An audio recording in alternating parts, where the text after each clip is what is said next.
के मार्ग पर चलने वाले तमाम महापुरुषों को मैं सादर नमन वंदन करता हूं। साथ ही साथ यहाँ पे बैठा हमारा भिक्षु संघ, उनको मैं वंदन करता हूं।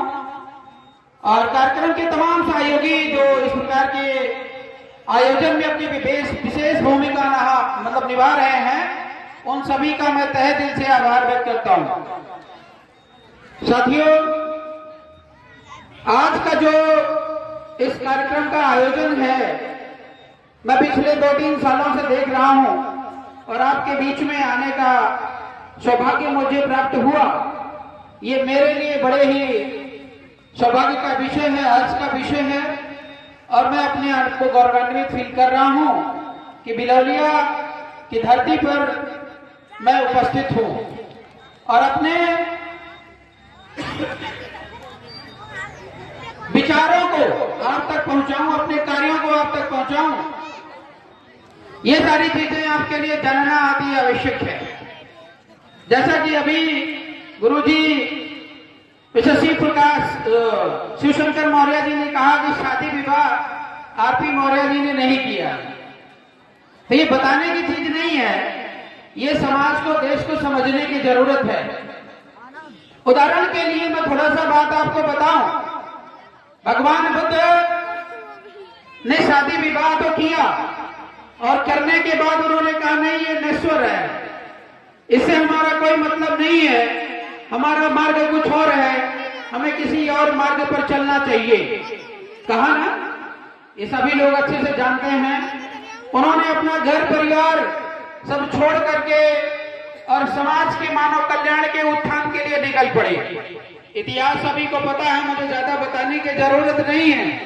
तो भगवान बुद्ध ने जो गलती करी थी शुरुआत में, वो तब करी थी जब भगवान बुद्ध को ज्ञान की प्राप्ति नहीं हुई। और अगर मैं भगवान बुद्ध का सच्चा उपासक हूं तो भगवान बुद्ध ने जो गलती करी, उस गलती को अगर मैं दोबारा करता हूं तो मुझे उनका अनुयायी कहने का कोई अधिकार नहीं है। मैं सभी के लिए ऐसा नहीं कहूंगा कि हर कोई शादी विवाह ना करे। शादी विवाह जरूरी है। हमारे घर में व्यक्तिगत तौर पर मैं आपको बताऊं कि मैं 2 भाई हूं। एक भाई हमारे जो आप घर परिवार देख रहे हैं, तो दूसरे भाई ने यह सोचा कि क्यों ना हम धर्म के लिए काम करें और देश के लिए काम करें। बड़े भाई साहब इतने सक्षम हैं कि वो घर परिवार संभाल सकते हैं और संभाल रहे हैं। इसके लिए मैं उनका शुक्रगुजार हूं। और शायद मैं बड़ा भाई होता या घर में अकेला होता तो हमें बुद्ध की तरह, भगवान बुद्ध की तरह धर्म के मार्ग पर चलकर प्रचार प्रसार या राजनीति में आने की जरूरत नहीं थी। फिर मैं शादी विवाह करके अपना घर परिवार संभाल रहा होता। ये मेरा सबसे पहला धर्म था।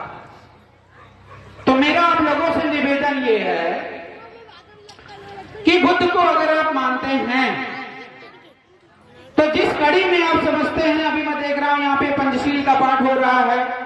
एक कान से हमारे समाज में लोग सुनते हैं, दूसरे कान से निकाल देते हैं।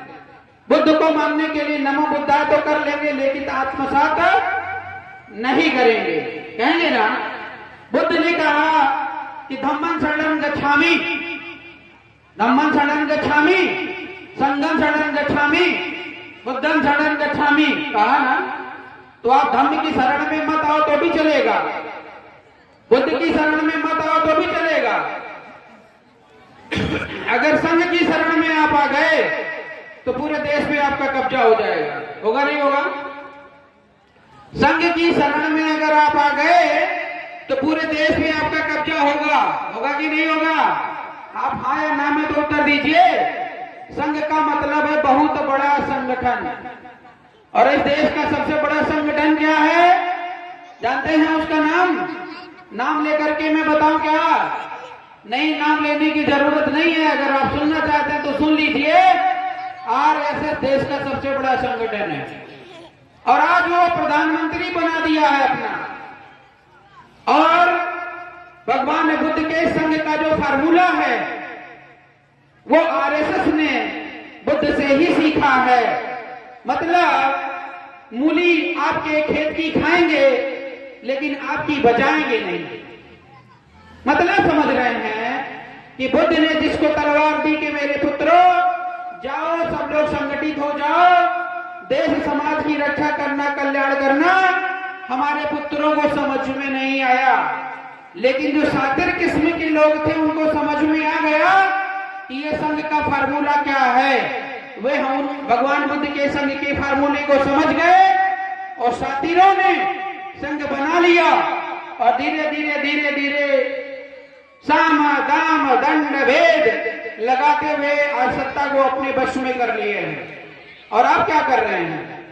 आप 75 सालों से इंतजार कर रहे हैं कि मेरा मुख्यमंत्री बने, मेरा प्रधानमंत्री बने, हमारी विचारधारा का व्यक्ति विधायक और सांसद बने। 75 से 76 साल होने को हैं, अभी भी आप सफल नहीं हैं। और हाँ तो मुझे बता दीजिए, कोई भी मुझे बता दे कि हम सफल हैं। देश में आप कीड़े मकोड़े की तरह मतलब जी रहे हैं और लोकतंत्र में आप कहते हैं कि हम लोकतंत्र के राजा हैं। अक्सर लोग नेता को गाली देते हैं, कहते हैं नेता सबके सब बदमाश हैं एक तरफ से। हम कहते हैं इस पंडाल में आपको खचाखच भरने के लिए किसी नेता ने रोका था क्या?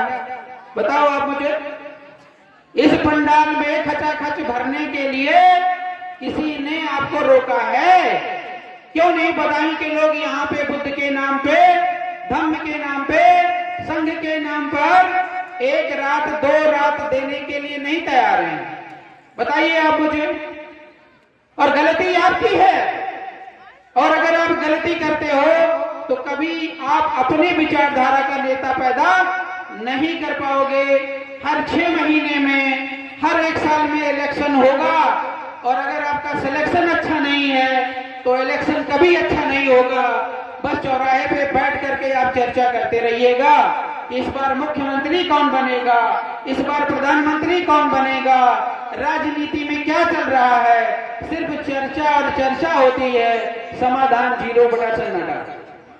भगवान बुद्ध ने कहा कि अगर कोई समस्या है तो उसका समाधान है, और समस्या है तो उसका कारण है, कारण है तो निवारण भी है।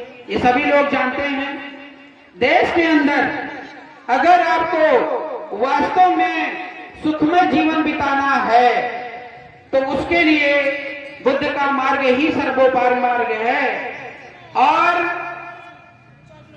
ऐसा नहीं कि हम बुद्ध को मानने लगे, पंचशील को मानने लगे तो हमारी सारी समस्या का समाधान हो गया। कहते हैं, किसी कवि ने लिखा है कि मनुष्य वही है जो मनुष्य के लिए मरे और मरा नहीं वही जो जिया ना अपने लिए। ये बात छोटे छोटे बच्चे हमारे कविताओं में पढ़ते हैं। तो भगवान बुद्ध आपके बीच में है कि नहीं है मुझे बताइए। भगवान बुद्ध मरे हैं या भगवान बुद्ध को कोई मार सकता है? कभी नहीं मार सकता है। भगवान बुद्ध अमर है। उन्होंने क्यों अमर हो गए? क्यों लोगों ने उनको अमर कर दिया? क्यों उनकी बैठ करके हम पूजा अर्चना करते हैं? क्यों उनके विचारों को हम जन जन तक पहुंचाने का काम करते हैं? क्योंकि भगवान बुद्ध ने पूरी जिंदगी अपने लिए नहीं जिया, समाज के लिए, देश के लिए जिया और मानव जीवन को सुखमय बनाने का काम किया कि नहीं किया? तो आज वो अजर और अमर हैं।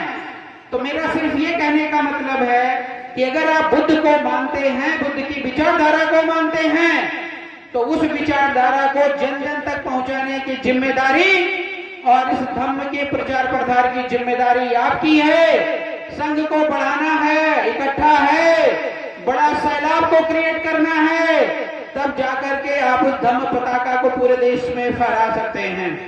अदरवाइज आप घर के अंदर पूजा कर लीजिए, पाठ कर लीजिए, उससे कुछ नहीं होगा।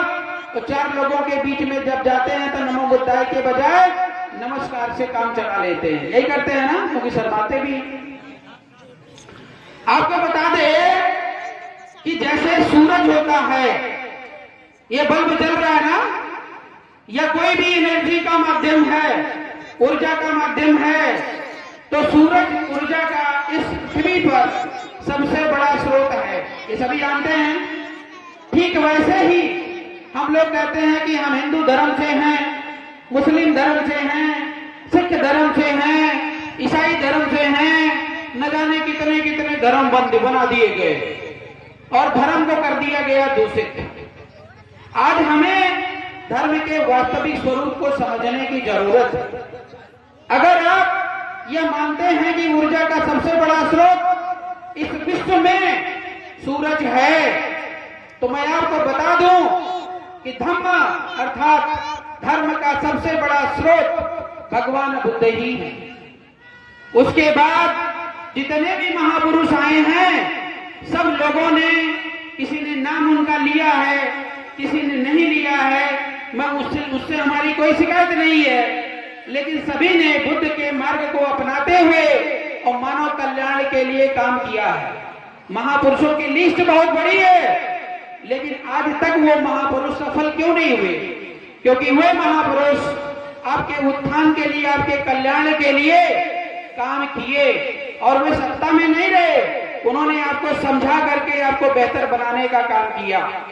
मैं उन सभी को सैल्यूट करता हूं, नमस्कार करता हूं, नमन करता हूं, वंदन करता हूं। लेकिन मेरा आपसे यह निवेदन है कि धर्म के आगे और पीछे न हिंदू लिखना, न मुस्लिम लिखना, न सिख लिखना, न ईसाई लिखना, न बौद्ध लिखना।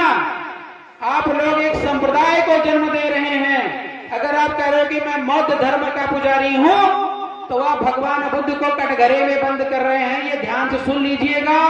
यहाँ पर हमारे बनते भिक्षु संघ भी बैठे हैं, और ये भी आपको स्पष्ट बता दें कि बौद्ध धर्म का नाम भले विश्व के कोने कोने तक फैला हुआ है, लेकिन इस देश में बौद्ध धर्म की रजिस्ट्री नहीं है। भारत सरकार ने बौद्ध धर्म को मान्यता नहीं दिया है। सुप्रीम कोर्ट में हम लोग एप्लीकेशन लेकर के फाइल किए, भारत सरकार को डायरेक्शन दी गई। भारत सरकार सिखों की तरह, हिंदुओं की तरह, मुस्लिमों की तरह बुद्धिस्टों का एक्ट बनाने को तैयार रही है। क्यों नहीं तैयार है? क्योंकि उसको पता है कि अगर भगवान बुद्ध की विचारधारा देश में लागू हो गई, तो जो ब्राह्मणवादी विचारधारा है, मनवादी विचारधारा है या शोषणकारी विचारधारा है, वो आज नहीं तो खत्म हो जाएगा। भारत फिर से सोने की चिड़िया बनना शुरू हो जाएगा या सम्राट अशोक के विचारों पर चलना शुरू हो जाएगा। इसलिए मनवादी व्यवस्था के लोग, कभी भी बुद्ध की विचारधारा हो, कभी साहब की विचारधारा हो, फूले की विचारधारा हो, या किसी बाबा साहब भीमराव अम्बेडकर की विचारधारा हो, सबकी विचारधारा तो एक ही है, बस खाली अलग अलग समय काल में सभी ने काम किया है। तो इनको हमेशा दबाने का प्रयास करते हैं और दबाएंगे, और दबाएंगे। वो तब तक दबाएंगे जब तक आप अपना नेता नहीं बना लेते हो। अब आपके नेता की अगर मैं बात करूं, तो आप 75 साल में अपना नेता नहीं बना पाएंगे।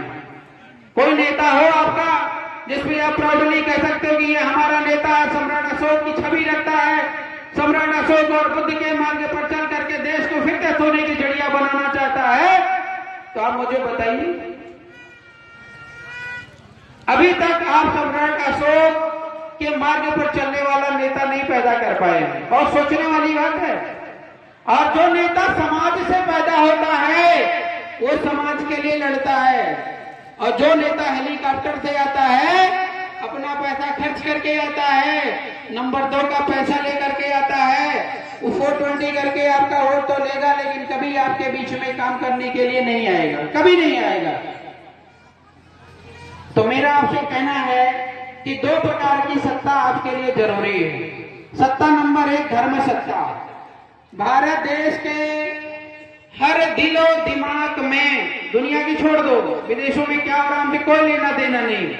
हमारे गांव में, हमारे जिले में, हमारे पड़ोस में, हमारे देश में क्या हो रहा है, इस पर ध्यान देना है। हमें बुद्ध की विचारधारा को जन जन तक पहुंचाना, यह जिम्मेदारी आपकी है और हमारे धर्म गुरुओं की है। मैं धर्म गुरुओं से भी निवेदन करूंगा, बहुत सारे भिक्षु संघ चल रहे हैं, लेकिन गांव गांव प्रचार प्रसार नहीं होता। जबकि भगवान बुद्ध खुद गांव गांव प्रचार करते थे। वर्षावास, जब बारिश का समय होता था, एक जगह आराम करते थे, बाकी वो लगातार अनवरत चलते रहते थे।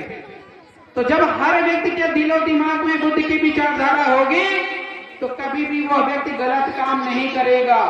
अगर आप कहीं के दरोगा बन गए, कमिश्नर बन गए, डीएम बन गए, तो कभी भी आप घुसखोरी नहीं करेंगे। बाकी आप समझते हैं कि बुद्ध विचारधारा के लोग कितने शुद्ध पवित्र होते हैं। और दूसरी बात, मैं आपको बता दूं कि अगर भगवान बुद्ध राजा के बेटे नहीं होते तो दुनिया में कोई उनको मानता भी नहीं। ये भी आप समझिएगा। अपनी बात मनवाने के लिए बड़ा आदमी बनना पड़ता है, आपसे अलग दिखना पड़ता है, तब आप मेरी बात को मानोगे। अगर मैं आपके बीच से ये भाई जयप्रकाश जी ने जो काम कर रहे हैं, ये काम मैं बता दूं, भारत की तो बात नहीं करूंगा, लेकिन उत्तर प्रदेश में कोई नहीं कर पा रहा, मैं गारंटी देता हूं। और एक बार जोरदार तालियों से भाई जयप्रकाश जी का स्वागत आप कीजिए। ये बहुत महान काम कर रहे हैं, लेकिन आप जितना तवज्जो मुझे देंगे उतना तवज्जो इन्हें नहीं देंगे, क्योंकि मैं बाहर का व्यक्ति हूं। आरपी मौर्य आए हैं तो बाहर से आए हैं, दिल्ली से आए हैं, लखनऊ से आए हैं, उनके पास ज्यादा ज्ञान होगा। लेकिन भाई जयप्रकाश के पास ज्यादा ज्ञान होने के बाद भी आपके गांव का होने के नाते आप उन्हें सम्मान नहीं दोगे, नहीं दोगे ना। ये पुरानी एक आइडियोलॉजी, एक तौर तरीका है। लेकिन अगर भाई जयप्रकाश जी किसी प्रधानमंत्री के बेटे होते, या सम्राट अशोक के डायरेक्ट बेटे होते, या राजा के बेटे होते, या इनकी राजाओं की विरासत पहले आपको दिखाई देती, तभी सीधे आप इनके पैरों और घुटनों में पड़ जाते नहीं पड़ जाते। तो आप विचारधारा को सैल्यूट नहीं कर रहे हो, आप काम को सैल्यूट नहीं कर रहे हो, आप पोजीशन को सैल्यूट कर रहे हो। अखिलेश यादव की बेटी है, वो मुख्यमंत्री की कुर्सी के नजदीक है, एकदम नजदीक है। आपकी बेटी यहां बैठी हुई है। आप बताइए, इतना भेदभाव इस देश के अंदर है, इतना भेदभाव इस देश के अंदर। आपके इसी कुशगवा गांव में मैं बैठकर एक दिन नाश्ता कर रहा था, सुबह सुबह रात में रुका था, एक बिटिया आई, वो पूरी परोस रही थी मेरे को खिलाने के लिए। मैंने कहा बेटा किस क्लास में आप हो? रोने लगी। बताएं की स्थिति ये है कि पढ़ाई लिखाई की कोई व्यवस्था नहीं है, वो स्कूल नहीं जाती है। उसके पिता ने बोला कि सर हम अपनी बच्ची को स्कूल नहीं भेजते क्योंकि स्कूल बहुत दूर है, और हम अकेले बच्ची को नहीं भेज सकते क्योंकि समाज में बच्ची सुरक्षित नहीं है। तो किस समाज में बच्ची सुरक्षित नहीं है? जो समाज विचारधारा से कुपोषित हो, दूषित हो, उसी समाज में हमारी बेटी बहुएं सुरक्षित नहीं है। अगर बुद्ध विचारधारा से प्रेरित होगी हमारी समाज, तो वास्तव में हम ही एक दूसरे के रक्षक बनेंगे। हमें पुलिस, दरोगा, इंस्पेक्टर की जरूरत ही नहीं है। तो ये धर्म सत्ता है। यही सम्राट अशोक ने कहा कि मेरे पुत्रों, मेरे पुत्रों, महास्थविर बनिए। मतलब या तो उपासक बनिए और या धम्म गुरु बनिए, और इस धम्म की विचारधारा को जन जन तक पहुंचाइए। ये सबसे बड़ा और पुण्य का काम है। दूसरी तरफ कि जो धम्म का प्रचार प्रसार आप करने जा रहे हो, सम्राट अशोक का उदाहरण ले लीजिए। सम्राट अशोक ने धम्म के प्रचार प्रसार में अपनी विशेष भूमिका तब निभाई जब वो सत्ता में थे। अगर वो सत्ता में नहीं होते, राजा नहीं होते, तो वो इस देश को सोने की चिड़िया नहीं बना सकते थे। मैं दिन रात चिल्ला लूं कि भगवान बुद्ध की विचारधारा को मानो मानो मानो, हमारी बात कोई नहीं सुनने वाला है। लेकिन वही बात अगर एक बार नमो बुद्धाय नरेंद्र मोदी बोल दें, अभी देश की मीडिया, टीवी चैनल सब दिखाना शुरू कर देंगे ना? बोलिए, क्योंकि वो देश का सबसे बड़ा राजा है। तो देश का सबसे बड़ा राजा अगर बोल देता है तो आपके कानों तक पहुंच जाती है। मैं बोल रहा हूं तो आपके कानों तक नहीं पहुंच रही है। मतलब समझ रहे हैं ना? जयप्रकाश जी के खेत में मूली पैदा होती है, आलू पैदा होता है, 2 रुपए किलो आप देने को तैयार नहीं हो। रिलायंस कंपनी में बिकता है, बड़ी बड़ी सब्जी कंपनियां जब बेचती हैं 200 रुपए किलो मूली बिक जाती है, लोग खरीद के खाते हैं बड़े चाव से। ये हमारे देश और समाज की सोच है। तो मेरा ये कहना है, एक तरफ तो धर्म सत्ता और दूसरी तरफ राज्य सत्ता। जब तक आप दिल्ली, लखनऊ पर कब्जा नहीं करोगे, तब तक आपकी विचारधारा कभी देश के अंदर लागू हो ही नहीं सकती, गारंटी मैं दे रहा हूं। लेकिन एक चीज और मैं बताऊंगा, ज्यादा लंबा नहीं खींचूंगा, बस इतनी सी बात करूंगा कि आप लोग, कांशीराम ने क्या कहा था? कांशीराम मायावती को 4 बार मुख्यमंत्री बना के चले गए। उन्होंने कहा था कि नेता अपना होना चाहिए, मतलब पार्टी अपनी होनी चाहिए, कैंडिडेट कोई भी हो चलेगा। पार्टी अपनी होनी चाहिए, कैंडिडेट कोई भी हो चलेगा। मतलब समझ गए ना? पार्टी आपकी विचारधारा की होनी चाहिए।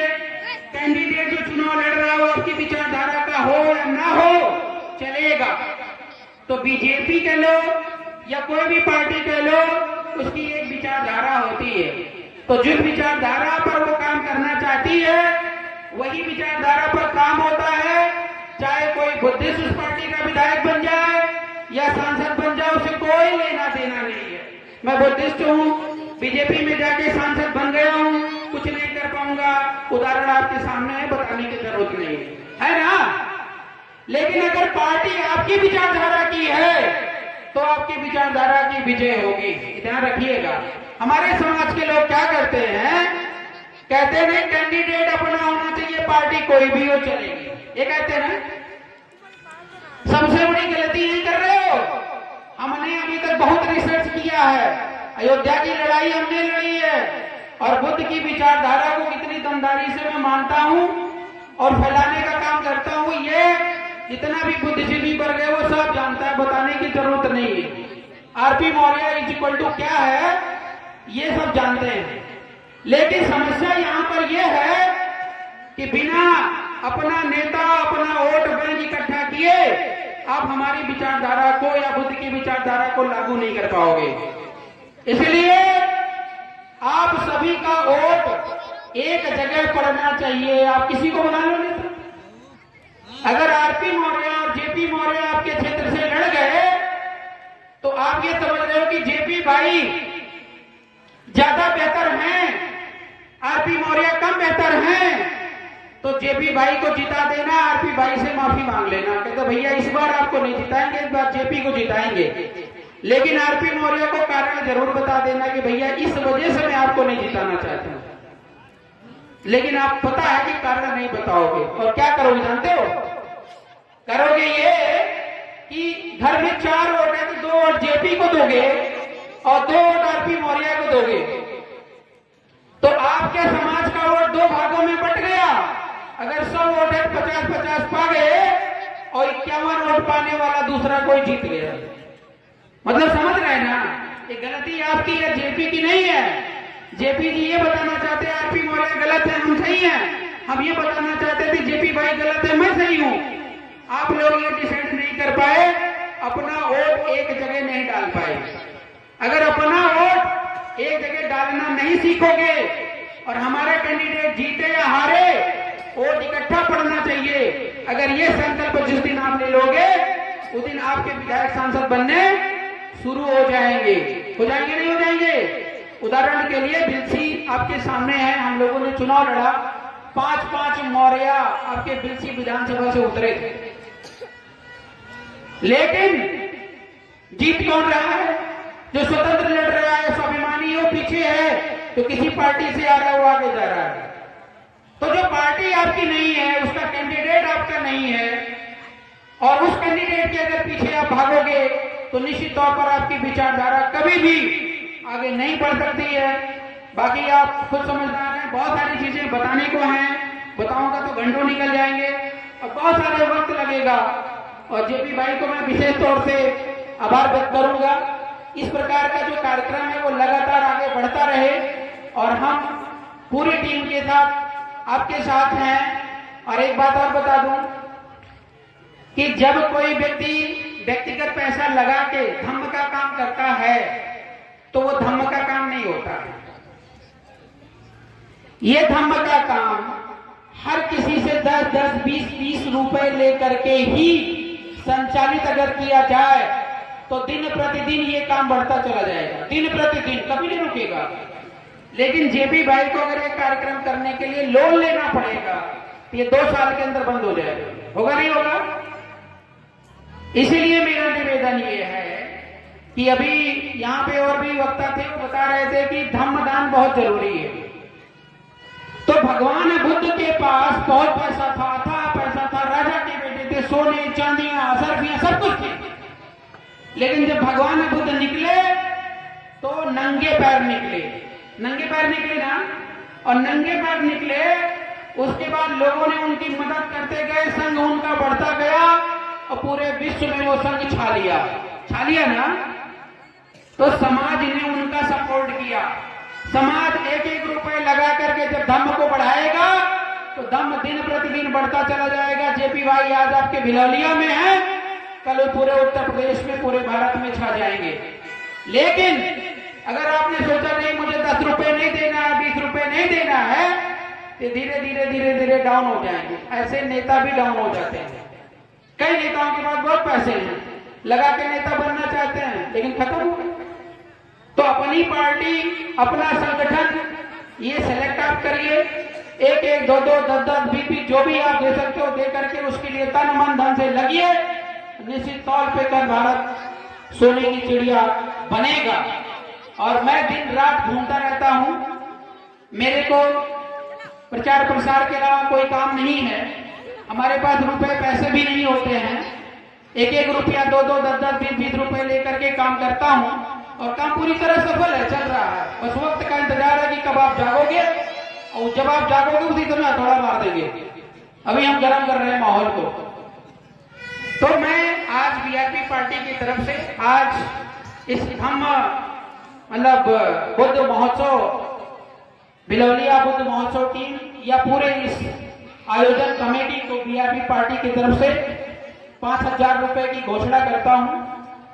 और मैं इसलिए छोटी घोषणा कर रहा हूं कि ये जिम्मेदारी सभी की है, और जो मैं 5,000 रुपए दूंगा जेपी भाई को